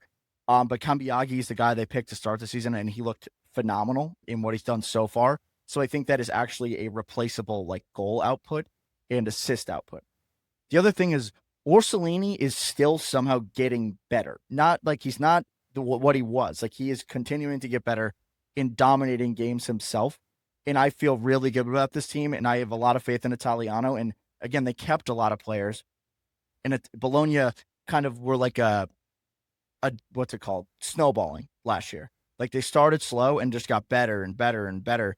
And I don't see any reason to think that ends now. And again, it's their key players for me that are just going to be great this year. I have no lack of confidence in Castro and Orsolini to just will this team to this spot. You are the biggest Bologna lover, so this does make a lot of sense. But Bologna? I agree with Bologna. I also do love Fellaini. I mean, it's great. I do agree with you, though. I mean, I have him at 7, but I just think that I think that losing those guys is something that you do need to figure out. I think You that can't ignore it. your take of Castro possibly being Golden Boot, you got lucky Immobile went down because they started Immobile game 1. They were going to start, like, it makes no sense to me. It makes no sense to me. The guy called Retegui. My tack or starting Immobile? Thinks he's got the ball. He's got the crystal ball. You think it's a really bad All right. take? No, I don't think it's a really bad take at all. I mean, he's going to be. No, I'm asking the Motts. rest of the season. Castro is as I don't think he's going to. I mean, how many goals did he have last season? Under 10. I don't think he makes had that 8. big of a jump. And maybe it happens now because Immobile is out for like 3 months. But if he wasn't, it seemed like Immobile was going to be their guy, which I don't understand why. But we'll see. I mean, they got great young talent. Like I don't deny that, and they're great at developing that young talent. I just think this season they didn't go for young talent. I don't know why. Lokes, you're 5th here. We got to get into the. Yeah, I got a hot take here. I got a hot take. I don't think people are going to like this call, but I've thought about it a lot, and I have Roma at 5. I've got Roma at 5 because as I continue to look at the roster, I don't love it. It doesn't excite me as much as it had previously. I think that the front attack is not as lethal as once thought. We obviously did a Roma episode a couple of weeks ago, and we were rather positive. I think that's obviously biased because we had 2 big Roma fans on the pod as well for that. But in any case, I do think that this team runs pretty thin once you get past that starting 11. I think that the back line has a lot of work to do. I've never been a fan of Mancini, although has shown up in certain games and is obviously serviceable. And I'm not one to talk about center backs being a Milan fan, but if Svilar has to continue to be Svilar last season, that also doesn't bode well. That means that they're not putting enough goals in the net on the other end of the pitch. I do think that I made a note about this in the first 2 games, but Pizzilli and Baldanzi didn't really show up. I do think that they need to step up for this team to truly be that true contender in the season. Because again, like I said, I think this roster to me just seems very thin in very important parts. I know Kone is going to be obviously leading this midfield, and he's going to play probably every single minute of every single game of every single competition this year. So it'll be interesting to see who they put next to him, whether it's a new signing or if it's Brian the entire season.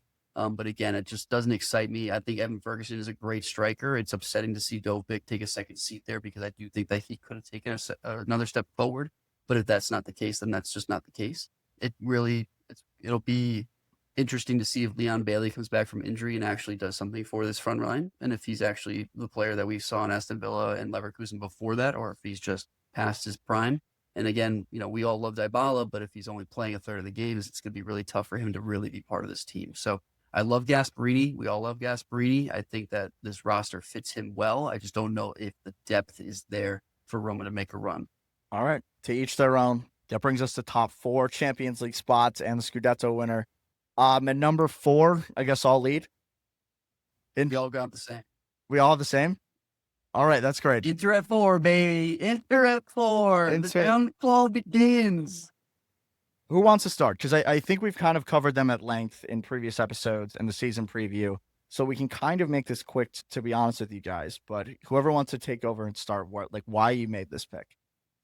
Well, I think we can all agree that Kivu is probably the biggest reason for the drop here. I think that the play style, the players are all still there to a certain extent. Again, we talk about it a lot. 1 year older for a lot of these guys, so definitely an aging lineup. They do go out and get Manuel Akanji to bolster that back line, who we think Acerbi is certainly taking a step back. But I'm not sure that Kivu is the guy that's going to take them into the next level, especially coming off a season where they bottled 4 competitions. I think to piggyback off that, their Mercato to me at question marks. If you look at their targets that they went after, they got none of them. Leone, top target, didn't get him. Lookman, top target, didn't get him. Who's the third one that was a top target that they didn't get? They tried to get Kone for a second. Kone, perfect. Top target, maybe not top target, but wanted him, didn't get him.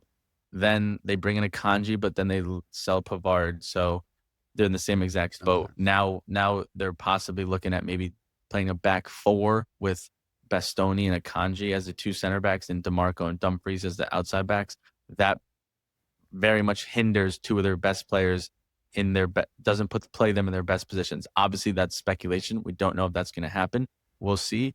And then, like you said, both last episode or 2 episodes ago, they don't have that one-on-one guy that can go take their man on and be the guy and create an opportunity. So for those reasons, I think Inter takes a step back. Yeah, and to wrap it up, again, something that we talked about since last season, the mentality, I have question marks around it.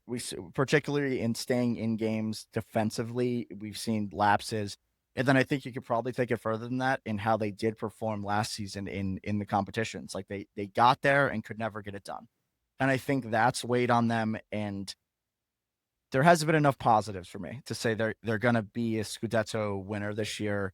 They're going to be as good as they were last year. I think it's stepped back more, and they didn't really improve the areas they needed to improve to close that gap. And players are getting older, and I think that is the question.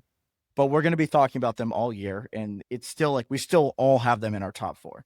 To say like Well, they're out their of the roster Scudetto- alone is Yeah. their players that they have are obviously very strong. Like the names that you go through the list is the reason why I can't put them out of the top four because of the pound for pound talent. And just by being top four, you are inherently still a Scudetto competitor. Like, if they won the league, it's not like we'd be like, oh my God, like that is such a surprise. Like it's still possible. And they could easily like win this and it wouldn't be all that shocking to any of us. They're not coming in fourth because we're all in agreement. So we'll have to see it where they come in. All right, number 3, Motts, you lead. I have Roma at 3. I also have Roma, so we can tag team this one. Why don't you guys go tag team yourself? We'll go, right? and then I Logs, can talk about Milan. Logs, you go next. Yeah, Motts, thoughts on Roma? Listen, this was the biggest struggle for me in this table, or the upper half of the table, was the Roma, Inter, and Milan. I really liked Logan's take in terms of their depth.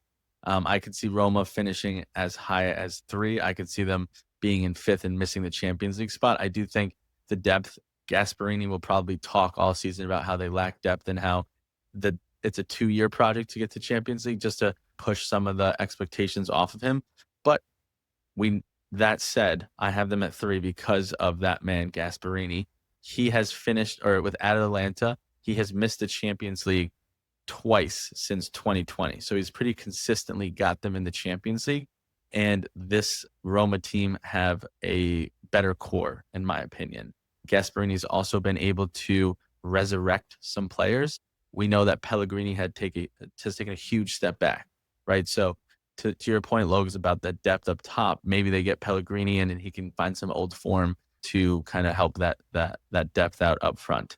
I think that they have a great balance of young, hungry players trying to prove themselves and veterans who have been in the league, have been around the block, and know the Serie A.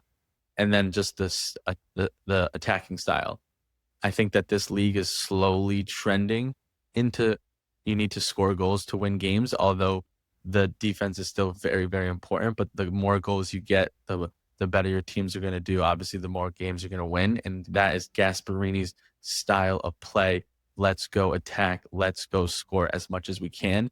And although I agree with Logan, they don't have a ton of depth in their front 3. They have quality in the players that they have, and they have a ton of goals in those players. So that's why I have Roma at 3. Vos, what are your reasons? Yeah, I mean, I have this.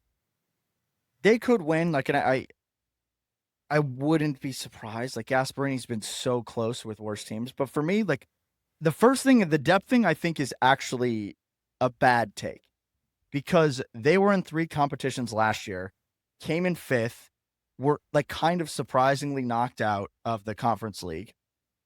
And then they basically added 4 starter caliber players in the summer. So that's Wesley. Kind of convinced me right there. Evan Ferguson, El Ioni, whatever his name is, I can never get that one right. And Danielle Gallardi, who is a presumable long-term starter at some point. Leon Bailey. Oh, I forgot about Leon Bailey. Yeah, who did get hurt. Yeah, I said Wesley. So if you think about this as from like a pure like math game, like in my head, like I'm like logically really thinking about this. They finished in 5th last year and could not have started the season any worse than they did. And pretty much everybody agreed upon they were a top 3 team in the league by the end of the year. Then what do they do in the summer? They got a better manager in Gasperini and added 4 starters. And you're playing in the same number of competitions. You've added a better manager. You've added better players to your starting roster. That pushes you higher up the table mathematically, like just like from a logical perspective. So that's why I have them in 3. There's no reason to think they don't just keep this form going. They started the season well. And I would even put like who we haven't seen, like what Logue said, Pizzilli and Baldanzi, both of them were kind of surprises, I would say, last year, particularly in Pizzilli.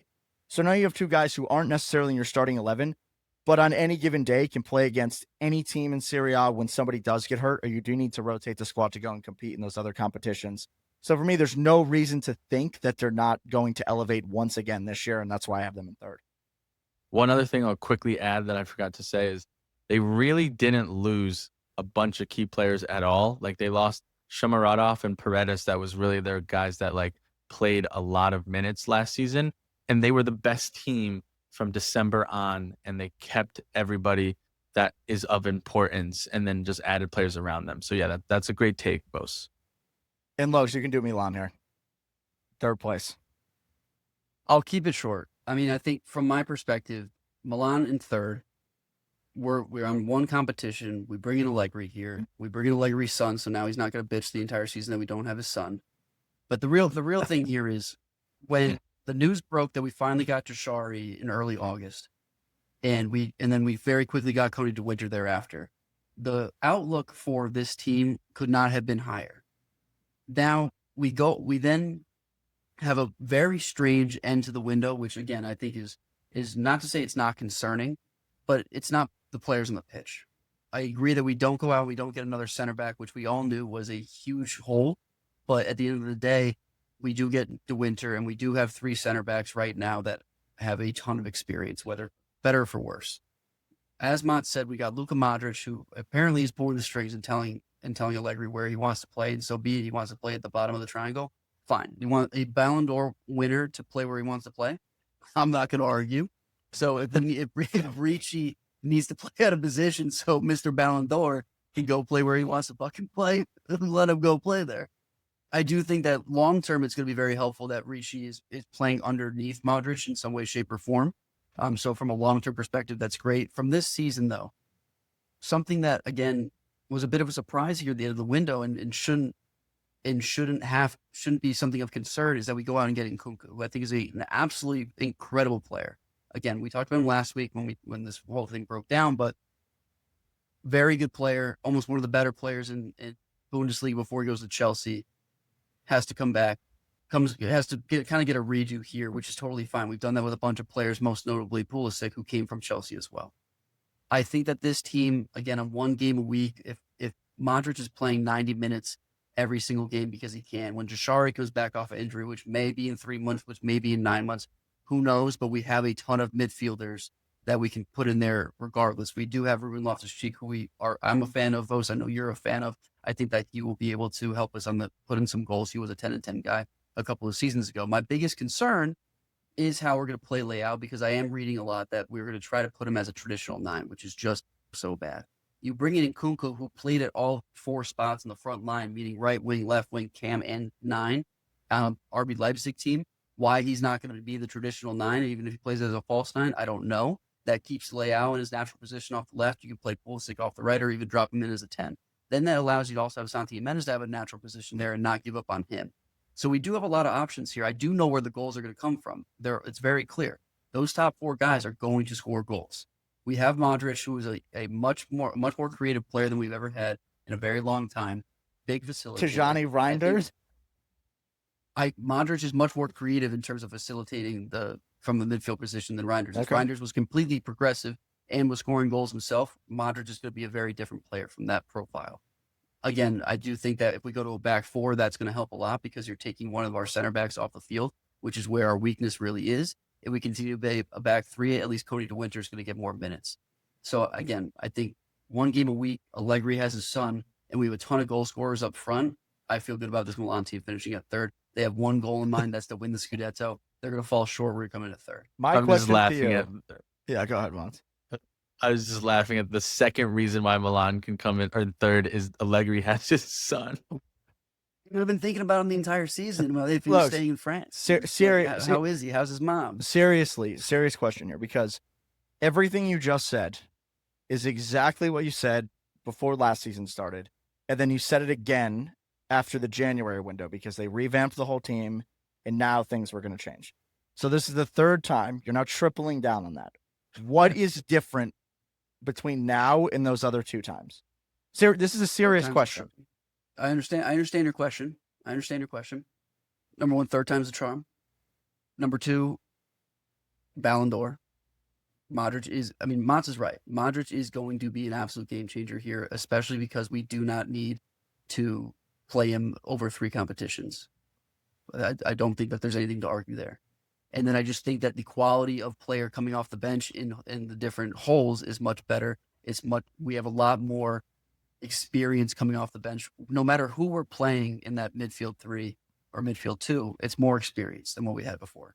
So I do think, and the fact that even in Allegri 2.0, no matter how boring it was and how terrible the football was, even you've said this before, Vos, he got results. He was top 4. He was in Champions League ball. Yeah. So with that in mind, I can't sit here and go against Allegri. I didn't love the hire at the beginning. I love that he was in good contact with Tari. That kind of fell through at the end of the window here. I think that we have quality coming in. I have to be positive about this team, because if not, I literally will go and never watch the Serie A again and just watch the Prem for the rest of my life. I just like Leao. I don't buy the playing Leao at the 9 spot. He's going to put. It's going to piss you off though, the way that Allegri will play him. He's going to play in the Chiesa role, where it's like you have a 9 and a left winger and then nobody else next to them. So it won't work. I do think that what I'm concerned about is, like, you put Leao and Nkunku up top. They don't want to press or be in formation defensively at all. They're both pretty lazy when it comes to that, which Allegri's not going to like. So I don't see them. I don't know if they play a lot together, which I think will hurt them. The Leao laziness, I agree with, but we talked about this off the pod, Motts. The Nkunku laziness slander, I don't think is true. You can't play and excel at Leipzig and be lazy. It's just not possible. And the fact that he's getting that nomenclature from playing at Chelsea, where for a very long time every player just went into a black hole, I'm not surprised that he has a lot of red flags that may or may not be true.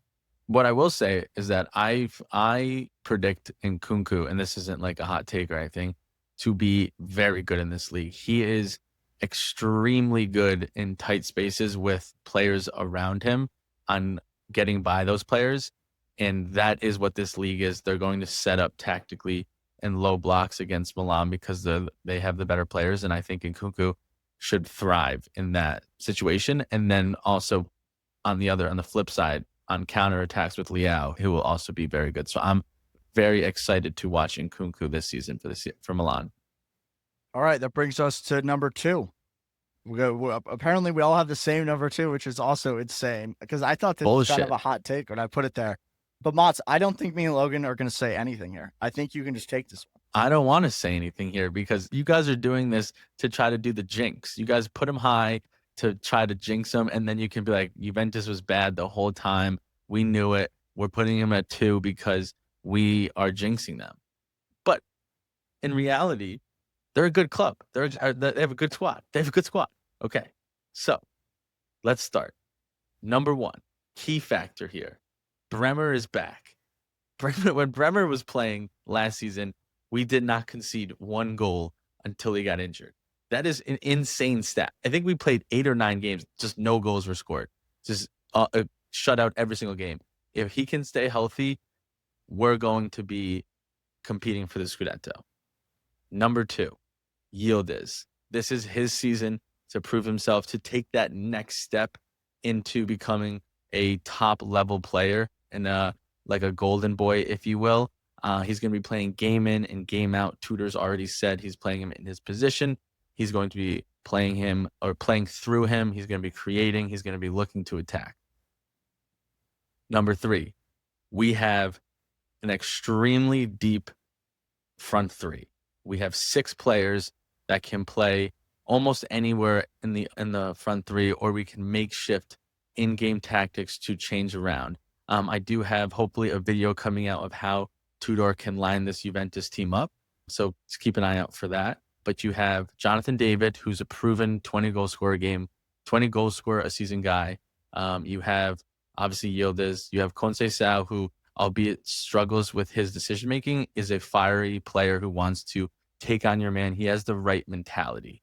You have Vlahovic, who, although is extremely streaky, he does score double-digit goals every single season in the Serie A, right? Sometimes it's 10, sometimes it's 20. You don't know what you're going to get, but he is a proven goal scorer. You brought in Zagrova, who was extremely efficient for Lille, and I'm very excited to see what he has. And then you have Openda, who has 50 goal contributions, is one of 5 players to have 50 goal contributions in the last 2 seasons. So you have extremely strong attacking players. Number 4, Tudor knows Juventus's DNA, and he knows what is required. He knows winning means everything. He knows we have to win. We have to go fight. We have to do what's necessary to get the 3 points, where last season I think Motts struggled with and was okay with a lot of draws. And I think we've already seen that in the small sample size that Tudor has managed Juventus for. He's willing to go for it and go get the win. Number 5, people forget that this is the Serie A, this is Italy, and Juventus just dominate Italy. They have 36 Scudettos, 38 if you realize that this league hates how much they win, and they took 2 away for cheating, even though it wasn't cheating. Sooner or later, it's going to happen. Juventus is inevitable. I don't think it's going to be this year because the gap between number 1 is very large, but they're going to take the steps needed to close that gap to win the Scudetto one of the next 2 or 3 years, because they own this league. And for those reasons, Juventus will finish second. I've got nothing else to add. You covered it. You covered it for me. Yeah, I would just say that for me, the biggest thing for at least the top 2 teams here was that these are the 2 teams in the league that are the most balanced at all 3 phases of the game. And Juventus have, if not the best defense, definitely the second best defense in the league. So with that being said, you have what Motts was talking about with the front 6 and this back line.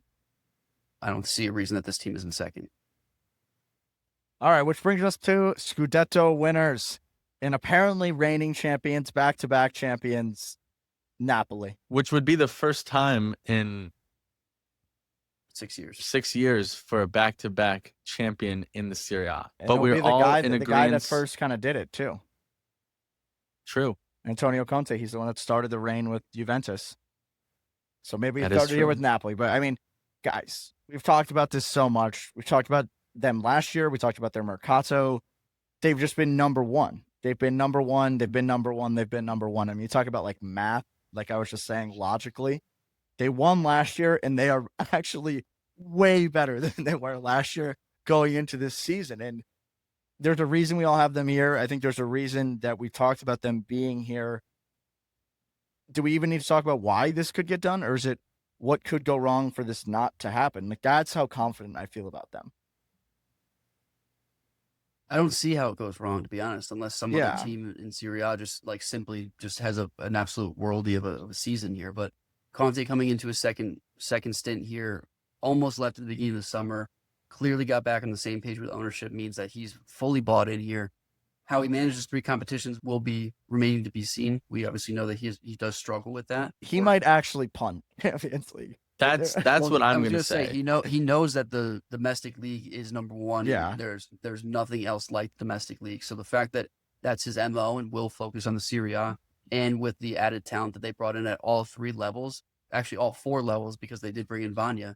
I mean, this team is only gotten better. Every single sign that they brought in makes a ton of sense. They acted very quickly to bring in more reinforcements when Lukaku goes down for 3 months, when they bring in Højlund. How good he is remains to be seen, but they have Lorenzo Luca, who's already played well in this league. They bring in KDB, who we absolutely love and adore, and is probably the second best signing of the summer behind Luka Modric. And that back line, you look at the center backs, they just have 2 lines of center backs that they can play at any point in time.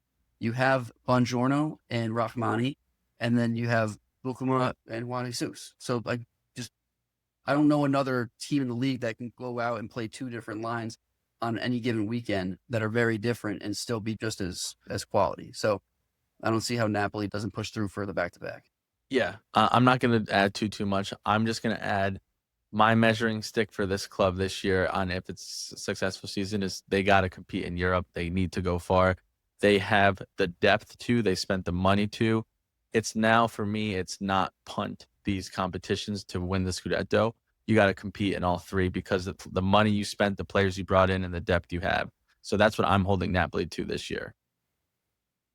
I mean, it'll be interesting to see. For me, I'm always a domestic is more important than European, and I think that Antonio Conte is going to have that same mentality. To be honest with you guys, he's done that everywhere he's gone, and I think that's also kind of giving into this. We're going to prioritize the league over everything. So I just don't see a way that they do not get this done. They are so good and so deep, and they're the best team in the league, and the gap is kind of big. Inter were the best team in the league last year, and they didn't get it done. True. That is true, and that's the truth. Like we were all in agreement last year on Inter, and it didn't happen. Yeah. So what you're saying is Milan's year? No, it's definitely not Milan's year. We're back, baby. But that's it, guys. That's 20-1. We'll check in periodically, and at the end of the season, we'll kind of crown a new winner of who got it right. We all had Napoli. There were a little bit of overlap, but it's going to be an interesting season, guys. There's a lot going on. There's a lot of moves in the Mercato that kind of happened late, and teams are looking a little bit different going to match week 3, which is happening this weekend. We're recording today on the 9th, which is Tuesday. And at the weekend, we have Cagliari against Parma. We have the Derby d'Italia and Juve against Inter. We have Napoli going to Fiorentina, Torino going to Roma, Lecce going to Atalanta, some other crazy games, Bologna and Milan. So there's lots to look forward to this weekend. And now that we do have a match week 3, we also have to bring back our Colpi. We have the Colpi di Luna, then we have our 3 picks here. Logs, I'll give it to you. Actually, Motts, you have to lead because you're the only one that got a leg right in match week 2. 1-0, 1-0, 1-0. Looking to go 2-0 here. Not going to sugarcoat it. I think Roma get good off the gate scoring. They only scored 1 goal, I believe, in 2 games. So they're going to start scoring against Torino. So I have the over 2.5 in the Roma-Torino game. I've got my boys Cremonese, money line, plus 230. They're going to Hellas Verona. I don't know how they're not favored in this game. They've been playing incredibly well. I think Verona's dog shit. We've got Cremonese, money line, plus 230. And I have got Napoli money line against Fiorentina, plus 125. For me, I think this one makes sense. I don't think Fiorentina is even close to complete product just yet. They struggled against Torino and drew that game 0-0. And you're just going against a way better team, and I don't think they're ready for it yet, that being Fiorentina. So I see Napoli getting this one done handedly. But that brings the Colpi to plus 1385. So this is a pretty fat one. I mean, 13. But so again, guys, we got match week 3 at the weekend. We'll be back next week. But that is it for us. We've been on here for a while. So thanks for sticking with us. For those of you that did, Logs, where should they be if you're still here, Paisans, you know what to do. Follow, like, subscribe, 5 stars on all the socials, X, Instagram, YouTube, and TikTok at Calcio Culture FC. Let us know what you think about the rankings. Am I a goose for having Milan at 3? Are these guys Stunans for having Atalanta at 10? We want to know. Again, comment. We love the interaction, especially on YouTube. Helps us out a ton. And you can obviously listen to us and listen to the rundown on all your favorite streaming sites on Spotify and Apple Pods. Motts, again, the most important episode of the season. With that, take us away. Paisanos, do not be a gagoose, and Forza Calcio Culture.